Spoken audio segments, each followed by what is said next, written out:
नमस्कार दोस्तों, मैं इंद्रजीत सिंह। आप देख रहे हो टूरिस्ट इंडिया इंस्टाग्राम, फेसबुक और यूट्यूब चैनल। दोस्तों, पहले ये था कनाडा के बारे में यदि हम बात करेंगे कि कनाडा का जो ट्रैवल बैन था वो 21 जुलाई तक था। 21 जुलाई तक ये लगता था कि कनाडा अभी आगे जो है ट्रैवल बैन एक्सटेंड नहीं करेगा, क्योंकि इंडियन गवर्नमेंट ने भी रिक्वेस्ट की थी कि यहाँ पे स्टूडेंट का बैकलॉग बहुत ज़्यादा बढ़ गया है। मोर देन 35,000 जो स्टूडेंट है अभी पेंडिंग है, लिस्ट में है, जाना चाहते हैं पर डायरेक्ट फ्लाइटें ना होने की वजह से नहीं जा पा रहे।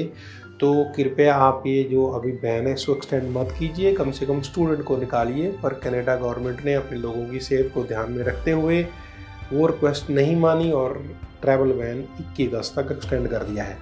अब 21 अगस्त तक जो ट्रैवल बैन एक्सटेंड हुआ उसकी वजह से बहुत सारे लोग फंस गए हैं, खास करके स्टूडेंट की दिक्कत है कि कई लोगों का मेडिकल एक्सपायर हो रहा है, कईयों का वीज़ा एक्सपायर हो रहा है, कई लोगों का प्रैक्टिकल एग्ज़ाम है जो कॉलेज में जाके ही हो सकते हैं, और भी अलग अलग तरह की प्रॉब्लम है। सो मैक्सिमम स्टूडेंट अभी चाहते हैं कि हमें किसी न किसी तरीके से यहाँ से निकलना चाहिए। तरीका कौन सा? आप इनडायरेक्ट फ़्लाइट लेके आप जा सकते हो।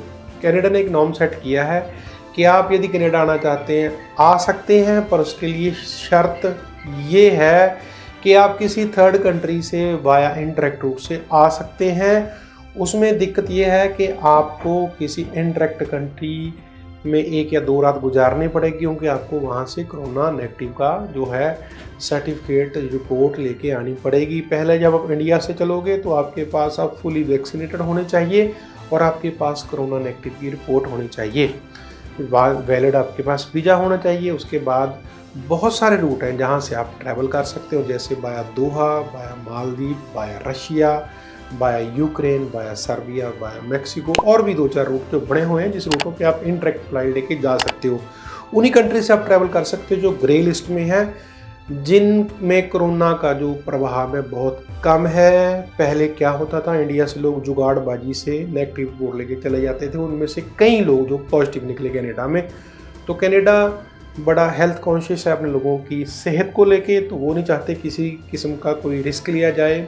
यहाँ से बंदा जुगाड़बाजी करके कोरोना रिपोर्ट नेगेटिव ले सकता है इंडिया से, पर किसी थर्ड कंट्री से आप ऐसा काम नहीं कर सकते। सो इसके लिए कनाडा ने क्या किया है कि आप किसी थर्ड कंट्री के जरिए आ जाइए, कंट्री जो ग्रे लिस्ट में होना चाहिए, वहाँ से आप कोरोना का टेस्ट करवाइए। उसके बाद आप डायरेक्ट उस कंट्री से डायरेक्ट आगे कनाडा के लिए फ्लाई कर सकते हैं। तो जी कई सारे रूट हैं जो मैंने आपको बताए हैं, आप फ्लाई कर सकते हैं।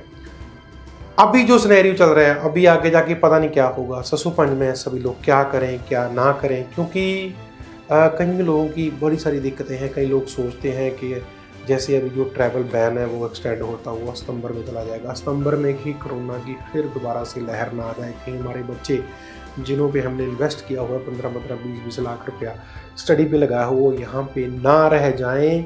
तो इस वजह से हर पेरेंट्स और स्टूडेंट भी ये चाहता है कि हम यहाँ जल्दी से जल्दी हमसे निकला जाए। तो जो मैंने आपको रूट सजेस्ट किए हैं आप रूट से निकल सकते हैं, बिल्कुल सेफ रूट है। पिछले 1 वीक से हमारे बहुत सारे स्टूडेंट इन रूटों से होकर निकल गए। हम टिकटिंग का काम भी दोस्तों करते हैं।